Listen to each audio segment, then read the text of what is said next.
For the Concord Police Department, How long have you been with the Concord Police? about 15 years now. What is your current rank or position with the Concord Police? I am a master police officer. Can you tell us what that is? Yes, I'm assigned to patrol. Master police officer simply means I have over 8 years of experience, and I've taken a test demonstrating some capabilities. Thank you. Prior to serving as a master police officer, did you previously work as a detective for the Concord Police? Yes, I did. And how long did you work as a detective for Concord Police? Approximately 13 and a half years. Prior to working for the Concord Police, do you have any other law enforcement experience? Yes, I do. Where did you work prior to the Concord Police? I worked for the New York City Police Department, the NYPD, specifically in the 42nd Precinct from roughly March of 2000 through October 2008, so about 8.5 years. While you were with the New York Police, what roles did you serve? I started as a patrol officer. I did some specialty patrol units, and ultimately I spent the last 2.5 years assigned to the precinct detective squad at the 42nd Precinct. So in total, how long have you been in law enforcement? Over 23 years. With regard to the case that we're going to be talking about today, were you at all times a detective? Yes, I was. So is it okay if I call you Detective Brown? That's fine. Thanks. So Detective Brown, as a detective for the Concord Police, what are your duties? Basically, we investigate all manners of crime, from burglaries, thefts, robberies, sexual assaults, shootings, all the way up to homicide. Have you previously worked on homicide investigations? I have. Could you say how many? While I was in the Bronx, I would estimate between 15 or 20 homicide investigations that I was involved in. Here in Concord, it's probably around 8 or 9 over the past few years. Thank you, Detective. At one point, were you also a member of the Computer Crimes Unit for the Concord Police?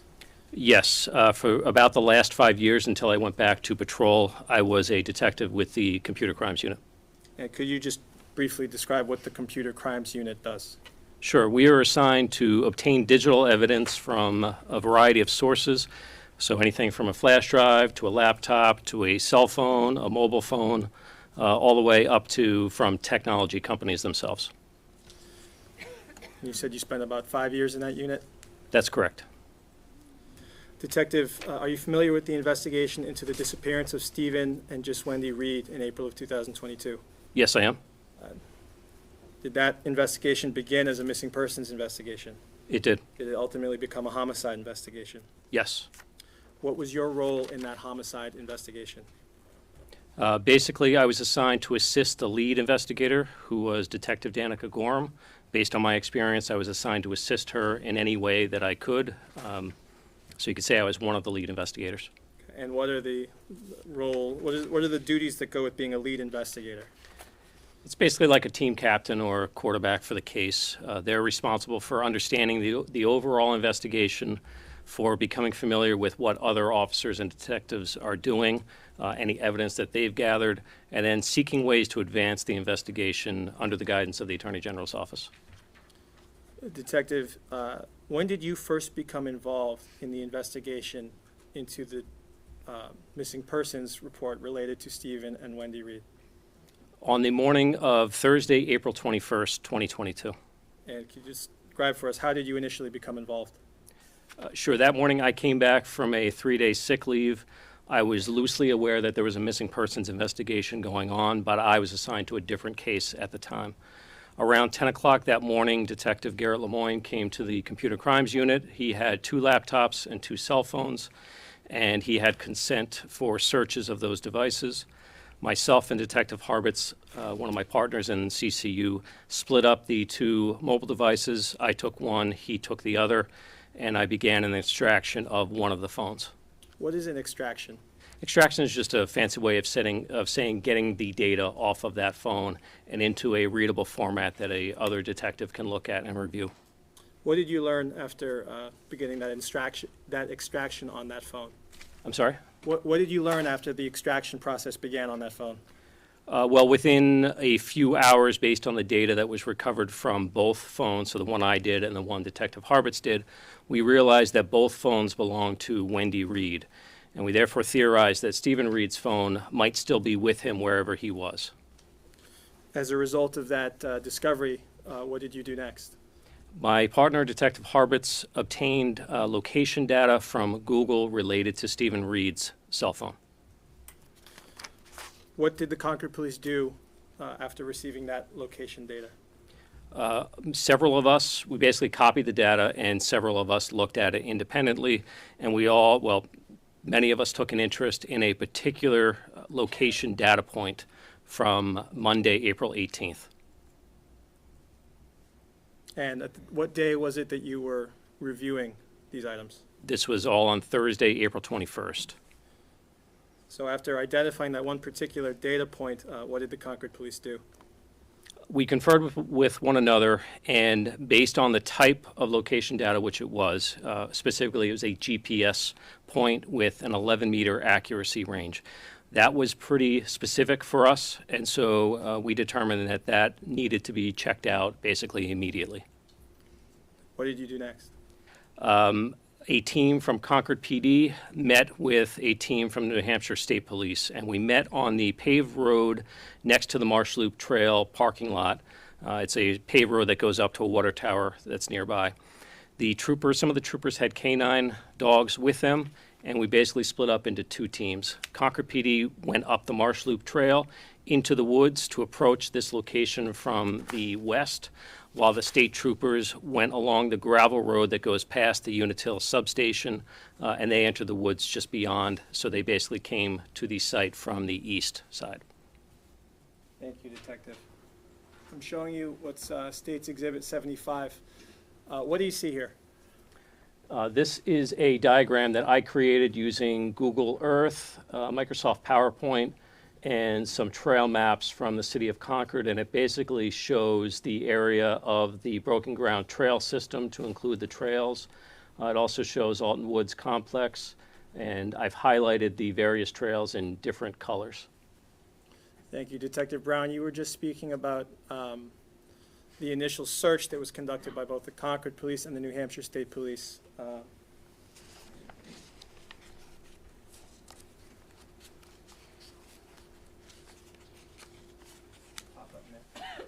Laser pointer. Could you use that laser pointer to describe for the jury where you were and where the New Hampshire State Police were and what routes you took? Sure. So we met along this area right here. There's a paved road. The state police went up this way and into the woods to this area. I went up the Marsh Loop Trail and into the woods. When we got up to that location, about 100 meters into the woods, we were on the Marsh Loop Trail, my colleagues from Concord PD and myself. We could see the state troopers and the dogs about 30 meters into the woods. They were downhill from us. We all commented that no one had found anything yet, and I then asked one of the state troopers, hey, could you point out exactly where the GPS location point is so that we could then fan out in multiple directions from that point? So, Detective, thank you for that. I'm going to back you up a little bit. About what time did you arrive at the Marsh Loop Trail? Around 5:55 p.m. And was that at a parking lot?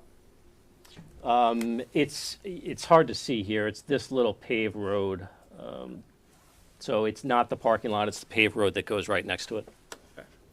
And so around 5:55 p.m., is that when you set out on the Marsh Loop Trail? Correct. And who was with you? Detective Harbitz, Detective Dexter, Detectives Murray and Gorham. I believe we were joined by Lieutenant McGonigal. I think Detective Kulik was there as well. I don't remember the complete roster. You mentioned that you walked the Marsh Loop Trail for some distance, is that right? Correct. And you mentioned at some point you looked downhill and saw the New Hampshire State Police, is that right? Yes. At that point, could you describe what the Marsh Loop Trail looks like? Sure. We were about 100 meters or so into the woods, so it was basically forest on both sides of us. To the left of the trail is kind of an uphill area, and to the right of the trail was a downhill area. You could kind of see what looked to be like a marshy area at the bottom of that hill, and that's roughly where the state troopers were at that time. So after you conferred with those state troopers about that GPS data point, what happened next? So one of the troopers basically said that he would walk to the point, the actual GPS point. As he started walking towards it, he had a dog with him, and he commented that his dog was taking an interest in a pile. And he then said that he could see what he thought was a human head. Were you with that trooper when he did that? No, I was still up on the trail. Okay. Did you go down to the location where he was? I did. Several of my colleagues did as well. We maintained about a 3-meter distance from that pile, but I looked, and he pointed out what he was referring to, and I saw what looked to be dark hair on top of a dark skin complexion, and that, to me, was consistent with Wendy Reed. And prior to that, had you reviewed photographs of Stephen and Wendy Reed? Yes. You mentioned a pile from which you could see that one item. Could you describe the pile? Sure. It was basically a pile of sticks, leaves. There were some branches and some thicker logs. We noticed that it was darker in color than the surrounding leafy area. I also noticed, just looking around on all sides, basically impressions or indentations in the ground that were consistent in size and shape with some of the logs and sticks that were on top of the pile, indicating to me that they likely came from that area. Detective Brown, where was that pile located, close to a tree? Yes, it was. It was at the base of a pretty large tree. After that discovery was made, what happened next? Once the discovery was made, we recognized that this was a crime scene and was going to have to be processed very quickly. We then started with individual assignments to include going back to get crime scene processing equipment, going back to obtain a crime scene log. Certain detectives were assigned to maintain a basically security around the site. I, at one point, got a canopy that was delivered to the scene, so it's basically like an open tent. And I assisted some others with setting that canopy up over top of the leaf pile. It looked like it was going to rain, and we wanted to keep as much rain off of that pile as we could. I also started a crime scene log and filled in all the entries of the people that had been present at the time the discovery was made. Thank you. Detective Brown, speaking of the weather, do you remember what the weather was like in Concord the week of Monday, April 18th? Yes, And did it rain at all that week? it did. It rained very heavily on the morning of Tuesday, April 19th. Thank you. So Detective Brown, you mentioned that crime scene processing was initiated and there was some security measures put in place. Did the processing of that crime scene continue the night of Thursday, April 21st? It did. It was several hours of processing. Ultimately, Wendy and Stephen Reed's bodies were both found in the pile. Who participated in uncovering or processing that pile? It was primarily Detective Nicole Murray and then New Hampshire State Police Trooper Detective, I believe it's the Sergeant, Tara Elsmiller. While that was going on, were other officers present? Yes. And what were those officers doing, generally speaking? Taking photographs, taking notes of what was found. I assisted Detective Murray a few times taking a photo of certain evidence. Thank you. And you mentioned a crime scene log and securing the scene. Is that standard procedure when a crime scene is established? Yes, it is.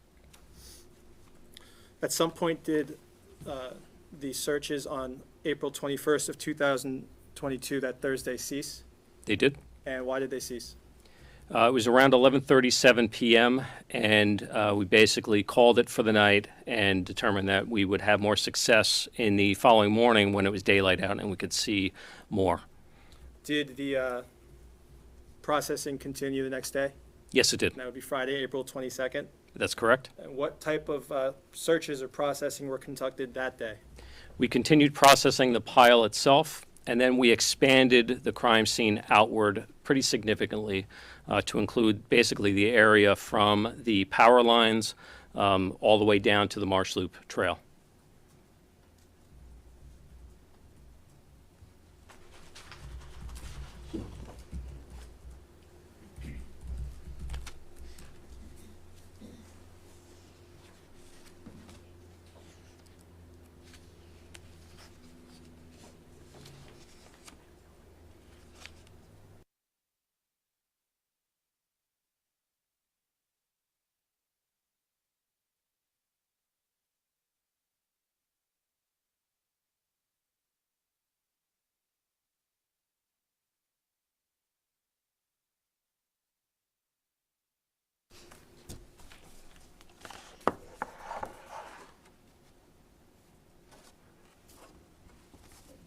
recognize that? I do. What is it? That is a slide that I made in PowerPoint using Google, either Maps or Google Earth, as well as PowerPoint, to basically mark out the expanded crime scene that we designated on Friday, April 22nd, And how did you make this? just using PowerPoint and Google Maps. So is there a red box there? That's correct. What does that red box denote? That denotes the expanded crime scene. How did you determine the location of the borders of that box? By that time, I was familiar, and I just used reference points on the ground. Based on your familiarity with the area? That's correct. Your Honor, at this time I would introduce the full exhibit, What number is it? 204. Any objection? 204 is a full exhibit.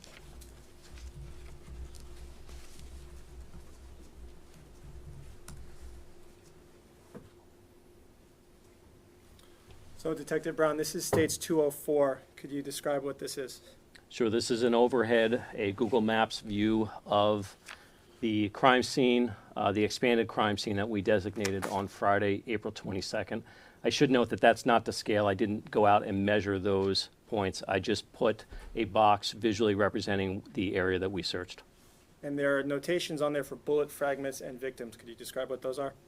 Sure, at different points, I took GPS readings using an app on my phone.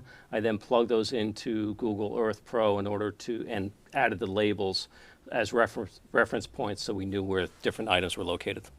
And so where it says victims, does that denote the location of Stephen and Wendy Reed's bodies? It does? Is that the leaf pile that we talked about at the base of that tree? It is. It says bullet fragments there as well. Were bullet fragments recovered in the area of the Marsh Loop Trail on April 22nd of 2022? A bullet fragment was recovered from the trail itself. And I'll ask you more about that later. So you mentioned that this red box denotes the area of the search that was done that day? The crime scene, I guess. Of the expanded crime scene. I don't think we completed our search of that entire area on Friday, April 22nd. How was that crime scene and the surrounding area searched on April 22nd? We brought in some specialty dogs from New Hampshire Fish and Game, as well as from the Hillsborough County Sheriff's Office. We used metal detectors, and we used our own, just many officers that were on the scene. And what were you looking for? Basically, any evidence of what had transpired and what happened to Stephen and Wendy, to include any ballistics evidence, any blood evidence, any signs of Stephen Reed's cell phone. When you say ballistics evidence, what does that mean? Ballistics refers to anything related to a firearm or a gun. So bullets, shell casings, firearms themselves, magazines, ammunition, stuff of that nature. Was Stephen Reed's cell phone found that day? It was not. Has it been found to this day? It has never been found. You mentioned some canines from Fish and Game and from the Hillsborough County Sheriff's Office. Did those canines locate any items? The canine from Fish and Game discovered or pointed out blood, apparent blood evidence that was on the trail itself. I believe that was really the only evidence found by the dogs. You mentioned that bullet fragment that was found on the trail. How was that found? Once one of the dogs alerted to the blood on the trail, Detective Brendan Ryder began closely reviewing that area, and he is the one that discovered a bullet fragment on the trail itself, in that same area where the blood evidence was. Was that bullet fragment collected and assigned a property number? Yes, it was. Do you happen to know what that property number was? It was 22-2104-PR. And as far as you know, was that bullet fragment sent to the lab for testing? Yes, it was.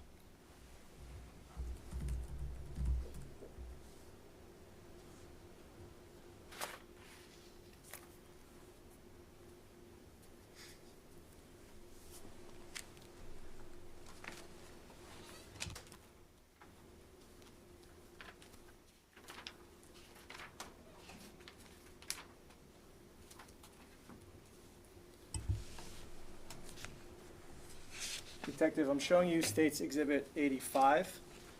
Can you tell us what this is? This is a diagram that I created using Microsoft PowerPoint. This is not to scale, but this is a visual representation of the Marsh Loop Trail crime scene to include rough locations of where different items were found. And so we'll talk about some of these other items, but you mentioned a bullet fragment and some blood just now. Where are those on this map? They are right here in this area. Thank you. Detective, did law enforcement continue to search the area of the Marsh Loop crime scene and the surrounding area on April 23rd? Yes, we did. And what kind of search was done that day?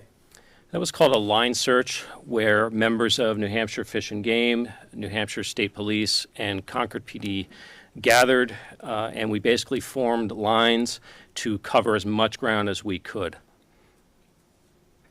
Did you participate in that line search? Yes, I did. Thank you. Was any evidence of note recovered during that April 23rd line search? During the line search, no major evidence was recovered. About how long did that search, or when in the day did that search take place? That ran from the early morning into about mid-afternoon. After the line search ended, did detectives return to the crime scene for an additional search? Yes, many detectives from Concord PD, myself included, returned to the Marsh Loop Trail crime scene, and we continued searching ourselves. And, I'll strike that question. As a result of that second search after the line search, did you discover any evidence? I don't believe I did. My colleagues, Detective Ryder and Detective Shevlin, did. What evidence did they discover? Detective Ryder discovered a piece of green fabric. It was on the ground next to a log, and it was in an area between the body recovery site and the Marsh Loop Trail crime scene itself. Another colleague, Detective Shevlin, using a metal detector, discovered basically a weathered bullet. So the top part of a bullet that would fly through the gun through the air. That was about 3 to 4 inches underground, and that was about 10 meters south of the crime scene itself. So I'd like to ask you a little bit about that piece of green fabric. After that was discovered, did you view that piece of green fabric? I did, And did you view it before it was touched or moved or collected into evidence? yes. What did you do when you viewed it? Well, first I marked it, so I put a small flag, I believe it was an orange flag on a small metal pole. I put that in the ground next to it, and then I took photos from certain distances away so that we would know exactly where it was recovered in relation to other points. I then took some close-up photos of it. I then recovered it, meaning that I put on gloves and I picked it up from the scene. I put it on basically a clean paper bag next to a scale, and I took a photograph of that.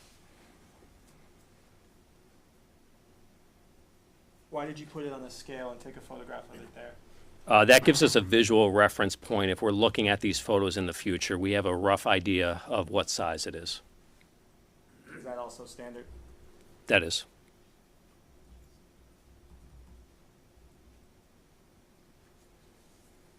Detective, I'm handing you what's marked State's Exhibits 252, 253, and 254. Could you please take a look at those?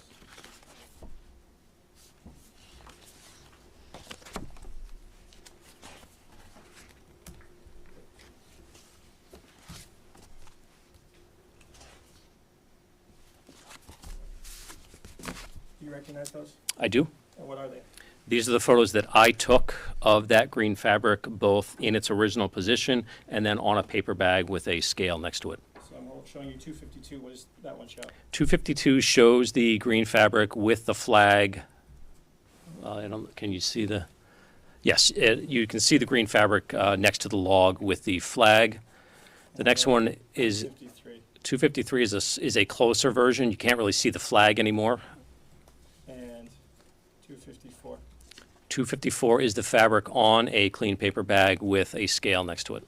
Do these photos accurately portray that piece of green fabric as you found it that day? They do.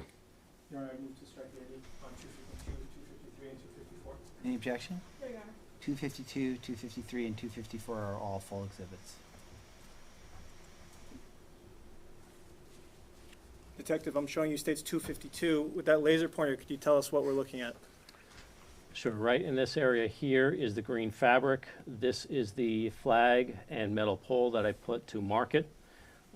This is just a log that's on the ground. It's kind of hard to make out in this picture, but there are some basically broken branches that are pointing upward in that general area. And could you orient us as to the Marsh Loop Trail crime scene? Where is this in relation to that? As I'm taking this photo, my back is to the Marsh Loop Trail, and the body recovery location is up this way, out of frame. And what is the elevation, I guess, as from your perspective taking this photo? Does the ground go down or does it go up? As I'm taking this, I'm looking downhill, so behind me is uphill leading to the trail. Thank you. This is 253. Could you tell us what we're looking at here? Sure. This is a closer version. This is the fabric right here. That's the metal pole from the flag. These are those broken branches, and you can see that at least this one right here is pointed upwards. Thank you. And finally, 254. This is the green fabric itself, and that is the scale, and this is on a paper bag that's sitting probably close to where I recovered it on the ground. Detective, this is State 78. Could you tell us what this is? Sure, this is another version of a diagram that I created of the crime scene. Again, it's not to scale. It's meant to visually represent relative locations. In this one, I have marked 5 different trees that were later marked at the scene. And this right here is meant to denote the log where the green fabric was found. Thank you.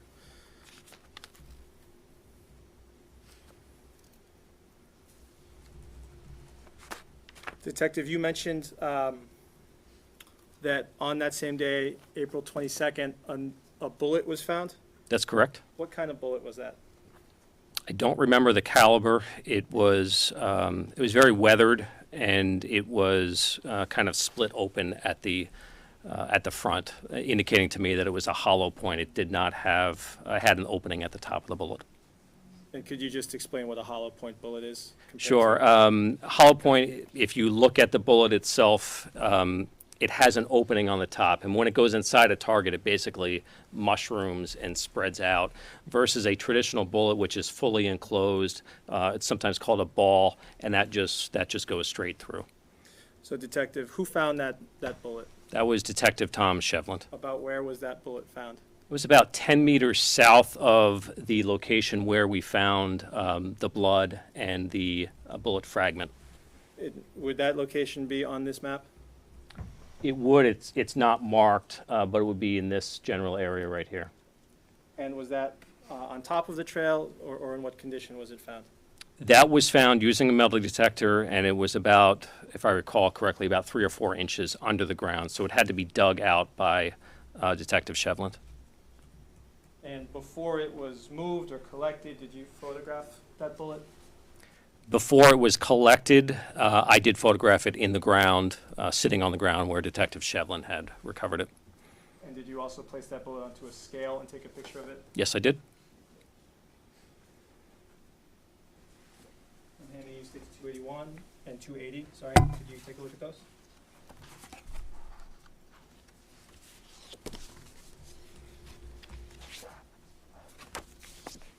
Okay. What do you recognize those to be?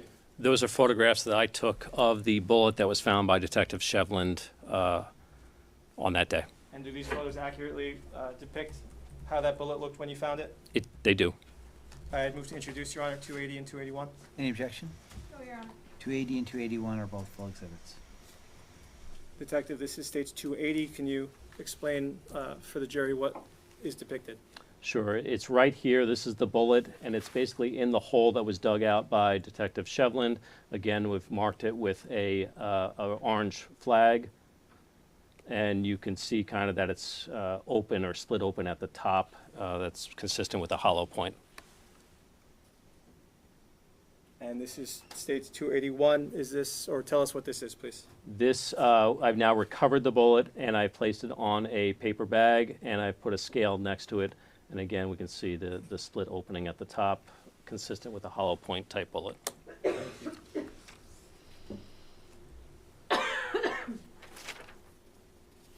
Was that bullet assigned a property number? It was? Was it sent to the lab for testing? Yes, it was. Do you remember what the property number was? Believe it was 22-2078, 2078-PR. Thank you. Detective, as part of the investigation into the deaths of Stephen and Wendy Reed, did you meet with a woman named Nan Nutt? Yes, I did.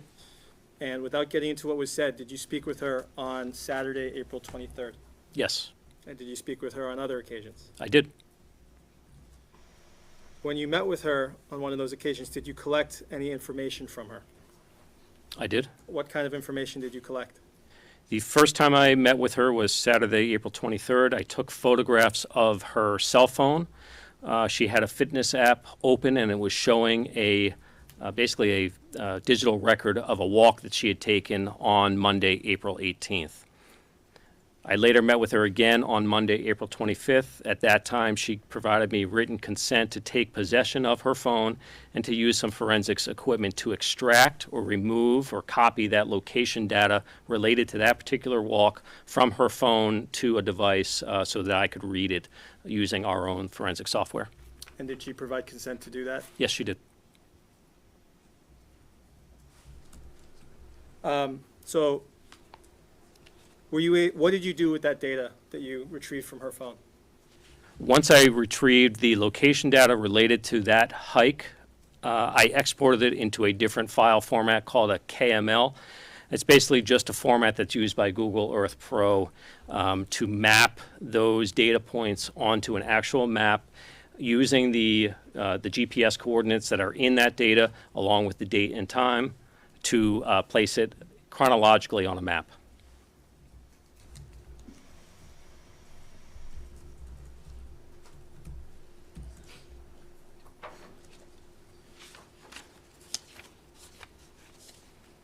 Detective, I'm showing you stage 211. Can you take a look at this?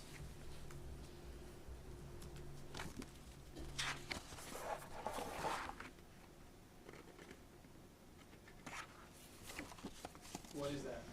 This is a map that I created using Nan Nutt's location data onto Google Earth Pro, and it also shows some data points or some location points that I'd already put on that map. Are those for the bullet fragments and the victims? That is correct. And this is a map that you created? Yes. Your Honor, this time I move to introduce stage 211. Any objection? I don't think so, but there were two. Okay, then no objection. Thank you. 211 is a full exhibit.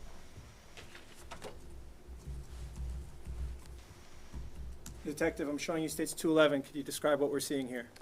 Yes, this is a map that I created using Nan Nutt's location data from her iPhone related to the walk that she took on Monday, April 18th, specifically showing the data points leading from the entrance to the Marsh Loop Trail wooded section to her approach to the crime scene, referring to the location where the bullet fragment and where the bullet fragments were recovered.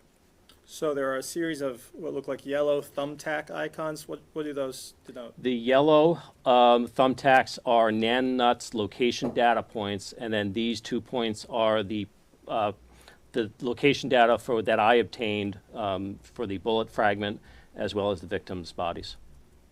So next to each yellow thumbtack, is there a date and time? There is, again, that is from Nan Nutt's iPhone, and it has been converted to local time. So UTC -4 means that it's Eastern Standard Time. Thank you for clearing that up. And so based on this map, what's the first data point at the entrance to the, well, strike that. Where's the Marsh Loop Trail in relation to these data points? Basically, these thumbtacks run along the Marsh Loop Trail, so it's this area right here, and then it leads to the woods. We can't see the trail, obviously, in the woods, but these data points do correspond to the trail itself. And about what time do those data points indicate that Miss Nutt entered, or Dr. Nutt entered the wooded area? She entered here at about 2:54 p.m. And about what time did she reach the area close to the bullet fragments and the recovery location? And that is up here, and that's at about 2:59 p.m. So is that about a 5-minute difference? Correct. Detective Brown, at some point during one of your meetings with Nan Nutt, did you walk the trail with her? I did. And by that the Marsh Loop Trail? That's correct. When did you do that? That was also on Monday, April 25th. On that day, did you do anything to collect information while you did that walk with her? That day, I took basically video statements from Nan at different points that she remembered as we walked. And at some point on that walk, did she indicate to you where she believed the reeds had passed her? Yes, she did. And when she did that, did you take a GPS location? I didn't at that point. I later went back and took a GPS location. So on that day, I took a video statement from her. And so when you later went back and took a GPS location, was that the same spot that was indicated to you before? Yes. Thank you. And did you eventually make a map containing that information? I did.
It's fine, whichever one you want. We withdraw our objection, Your Honor. Thank you. So, Detective, I'm handing you what's marked for the Estates Exhibit 212. Can you take a look at that?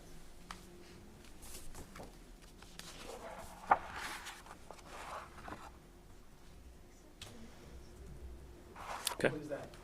This is a map that I made using Nan Nutt's location data along with a point that where she told me that the reeds passed her.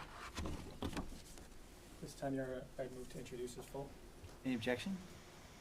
No, Your Honor. 212 is a full exhibit.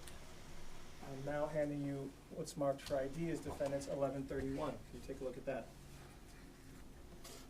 Okay. What is that? This is a map with the same data, but it's showing the entire hike of Nan Nutt's hike from Monday 18th, and it's showing some other GPS points that I collected as well. And does that include the data shown on 211? It does, And it simply shows the rest of the hike? correct. Okay, at this time, I move to strike the AD on defendants 1131. Any objection? We may have, some writing on it, so if we have no objection to it being published, but we may want to Or you have someone I write? understand. write a witness, right, Oh. on that. I mean, I don't. The council would approach.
(1131) is a full exhibit.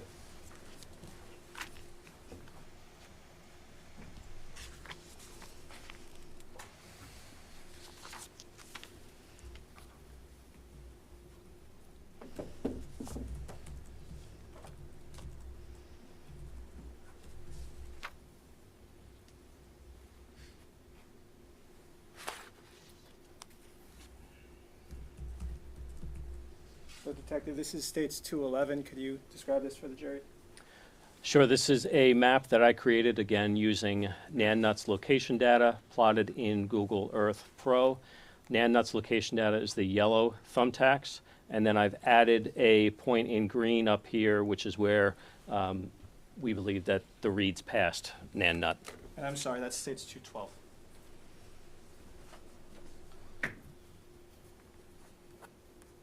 And I'm showing you defendants 1131. Could you describe this for the jury? Sure, this is the same data. It's a different map that was created using NanNut's location data, and it shows the entirety of her walk along the Marsh Loop Trail on Monday, April 18th, 2022, between approximately 2:48 and 3:38. So Detective Brown, can you tell us about what time does she get to that point marked Trail Junction? Trail Junction is approximately 3:05 p.m. And then do the times continue as she proceeds around the Marsh Loop Trail in a clockwise fashion? That's correct. She went clockwise along the Marsh Loop Trail and then back to the trail head parking lot. Detective, there's a marking on the right side for burn site gloves. Is that relevant to the investigation into the deaths of the Reeds? Early on, we received information about some burned gloves. I plotted that point on the map for future reference as well. Did that turn out to have any significance to the investigation? It did not. Thank you. Detective, are you aware of whether Concord officers spoke with a man on April 20th, 2022, who gave his name as Arthur Kelly? I am aware of that. And are you familiar with the location where they spoke with him? Yes, I have been there. Can you show us on this map where that might be? Sure. So we're in this area right here. This is the Alton Woods apartment complex. This is the power line corridor. And then there is a gravel parking lot along the east side of that power line corridor. And then it was in the woods in this general area. You mentioned that Stephen's phone was never recovered. Were there multiple searches for that phone? Yes. Could you say how many? I would estimate at least 5 separate searches of the Broken Ground Trail area for that phone. Using what equipment or tools? We did the initial search with Nico, which is a dog from Hillsborough County Sheriff's Office that specializes in finding electronic storage devices to include cell phones. That was on Friday, April 22nd. We did another search with NECO of a different area of the Broken Ground Trails. I believe that was May 5th. We also used metal detectors on a couple of different occasions, both at the Marsh Loop Trail site, at the body recovery site, and in some other sites that became relevant later on. And none of those searches produced the phone? That's correct. Detective, did investigators return to the Marsh Loop Trail on May 20th of 2022? Yes, we did. What was the purpose of returning there on that day? On May 20th, the purpose was to show the scene to the medical examiner, Dr. Weinberg, as well as the two attorneys from the Attorney General's office that were working the case at that time. Had you previously been to the scene prior to that day? Yes, Could you say how many times? several times, probably less than a dozen, but several times. During that visit, did you ultimately recover some evidence? Yes. And what type of evidence did you recover? There were two spent shell casings. They said Sig Luger 9mm on the bottom of the shell, and they were recovered from the vicinity of Tree 1 after being observed by attorney Jeff Ward. Is Tree 1 that large tree on the Marsh Loop Trail that we've seen on the diagrams? Yes.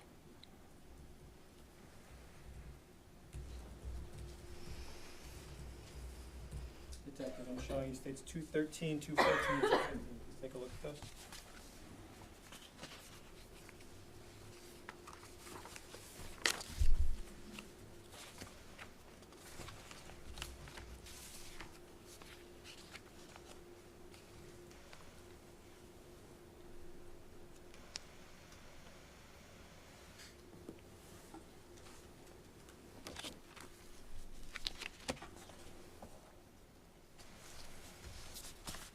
Do you recognize those photos? I do. What do they show? Those are photos that I took of the location of the shell casings prior to them being collected. And then these are shell casings you collected on May 20th?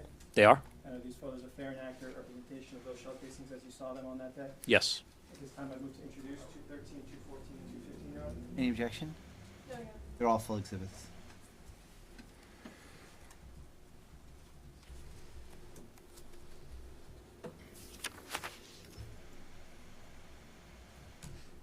Detective, I'm showing you states 213. What does this show? The base of this tree up here, that is tree number 1. I'm standing to the north of tree number 1, and I'm looking south. I believe I'm probably standing on the Marsh Loop Trail itself, and there is a shell casing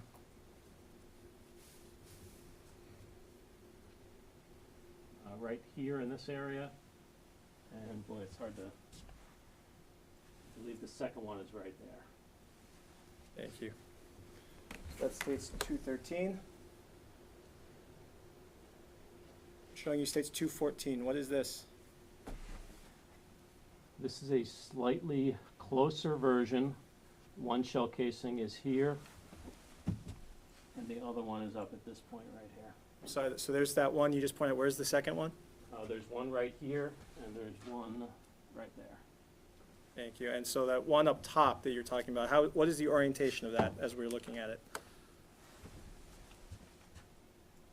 Not is quite it sure. I understand the horizontal, vertical as we're looking at it? question. It is basically horizontal there. Okay. And this is states 215, I believe. What do you see there? This is, I'm standing back a little bit further as I took this photo. This is showing tree 1. Tree 2 is right behind it. This is the Marsh Loop Trail looking south.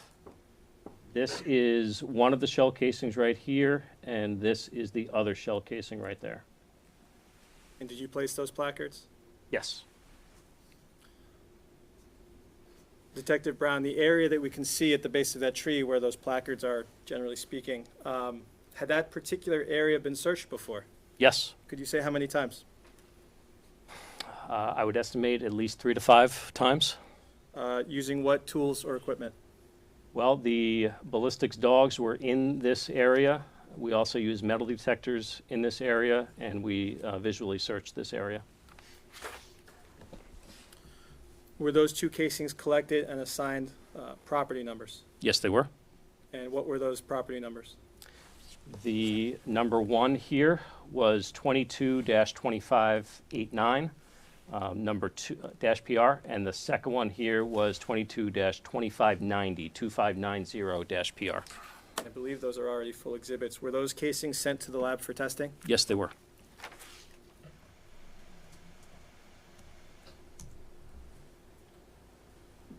The detective, after May 20th, did Concord Police or the Concord Police conduct further searches of the Marsh Loop Trail crime scene area over the next few months? Yes, we did. And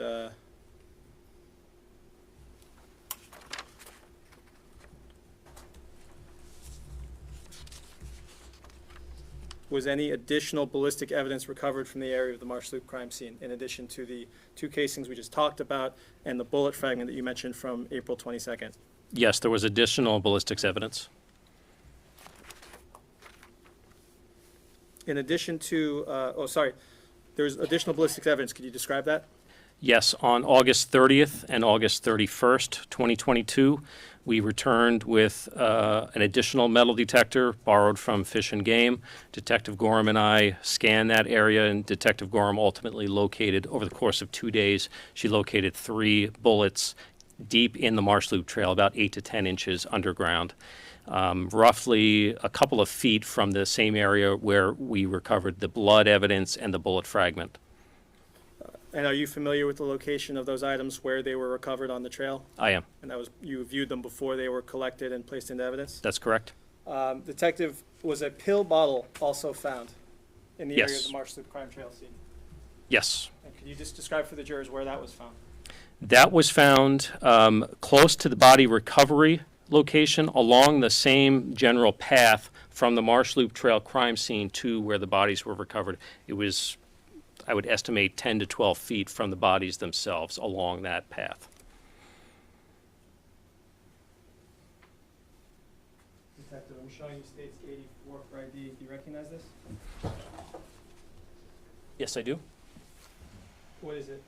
This is a diagram that I created. It is not to scale, but it is showing the Marsh Loop Trail crime scene, as well as locations of different items of evidence.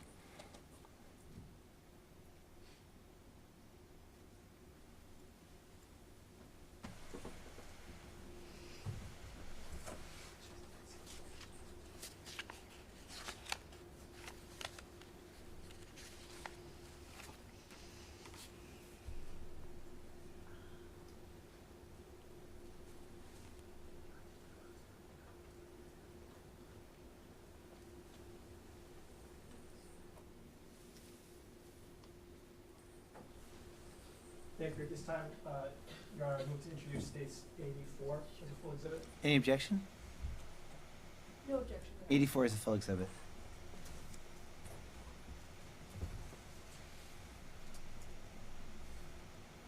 Now, if I could just have one moment. Of course, absolutely.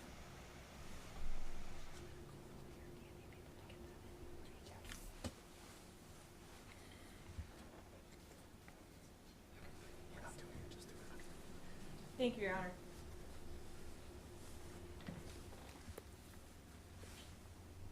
Honor. Detective, I'm showing you states 84. Could you describe this? Or what you see? I believe it's the same graphic that's blown up in front of the bench right here. This is the crime scene diagram that I created. It is not to scale, but it is showing the Marsh Loop Trail crime scene to include the body recovery site and locations, relative locations. Sorry. I'm plugged in here. Is that one working?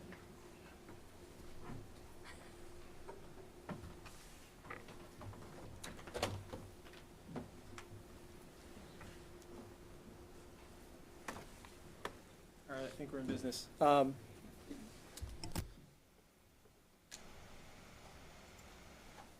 Okay.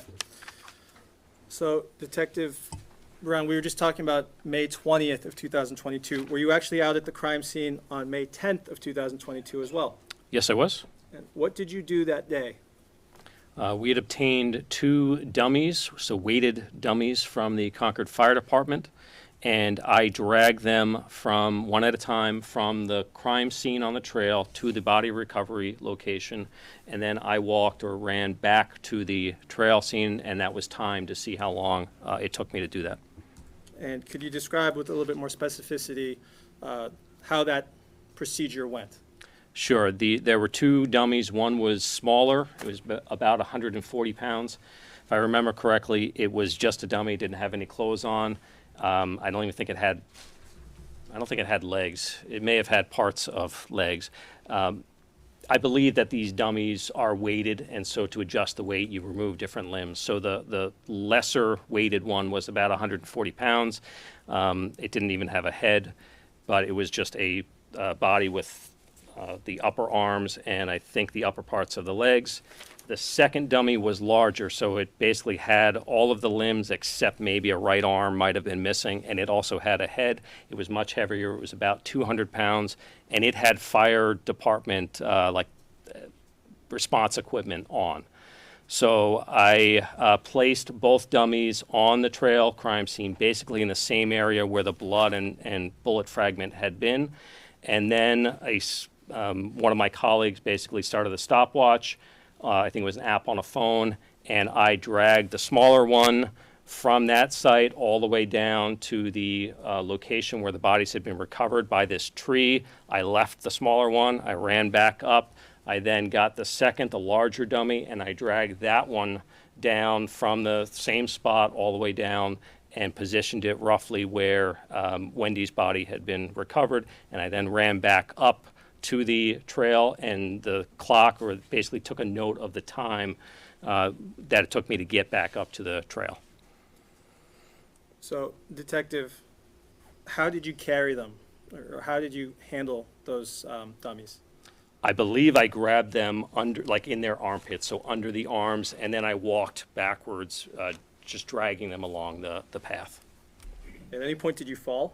I did fall on, I believe it was the larger dummy. I fell backwards at one point.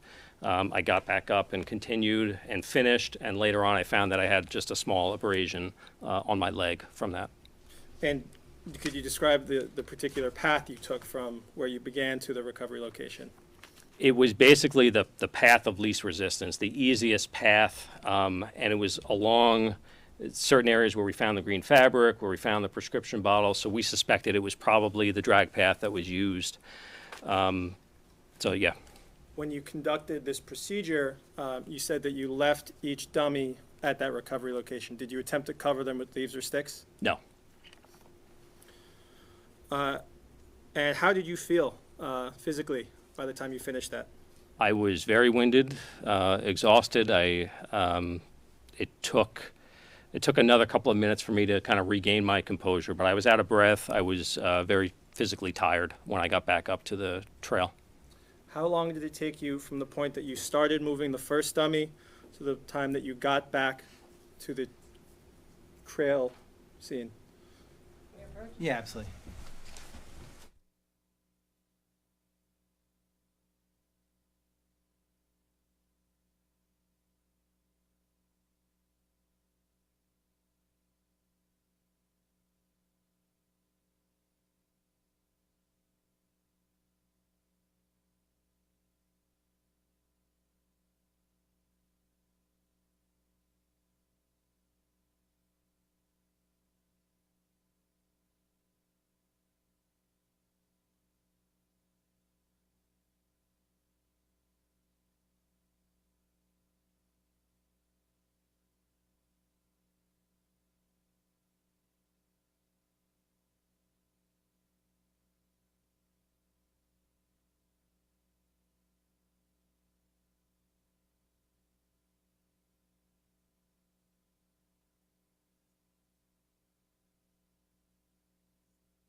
Detective, based on your recollection, about how long did it take you to move both of those dummies down to the recovery location and return to the Marsh Loop Trails crime scene area? 2 minutes and 12 seconds. Just based on your, was it about 2 minutes? About 2 minutes, yes. And about how long was it before you regained your composure? An additional 3 minutes, so within 5 minutes of starting the test, I felt that I regained my composure. Thank you. Detective, did you return to the area of the crime scene and also Loudon Road on July 8th? I'm sorry, could you repeat that? On July 8th, did you go to the area of Loudon Road and ultimately to the Marsh Loop Trail crime scene? Yes, I did. And what did you do that day? On that day, I walked from Old Loudon Road, which is the road just next to Loudon Road. I walked a footpath that went past the Alton Woods apartment complex and led to a path that basically goes under the 393 overpass. As shown in this, it's the green trail. That's basically the path that I took on July 8th, except that when I got to the Marsh Loop Trail parking lot where it turns to, I think that's supposed to be orange, but it looks yellow, I then continued up to the crime scene location. And so, just for reference, we're looking at State's Exhibit 75. Where did your walk that day begin? Right here at Old Loudon Road, and then I walked up the green trail.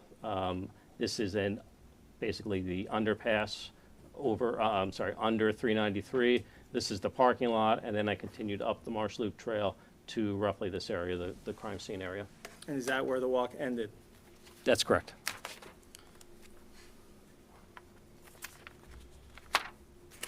As you did that walk, did you record the time it took you to get from where you started to where you finished the walk? I did. I didn't use a stopwatch. I just looked at the time on my watch to give me a rough estimate. Could you describe what type of pace you used? I was walking pretty fast. I would say brisk or deliberate, but I was walking fast. Did you make any stops on that walk? I did not. And just so we're clear, did you have to cross Loudon Road or wait for any traffic? I did not. And how about when you crossed 393? I don't believe I had to wait for any traffic. I don't believe there was any traffic on Portsmouth Street at the time.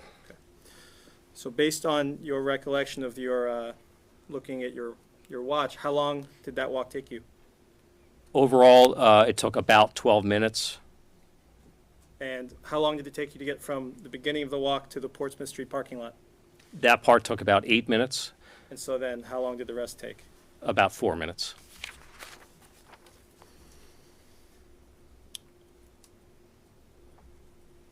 Your Honor, I'm going to suggest this might be a good stopping I think point. this would be a logical time. Members of the jury, we will adjourn for the night.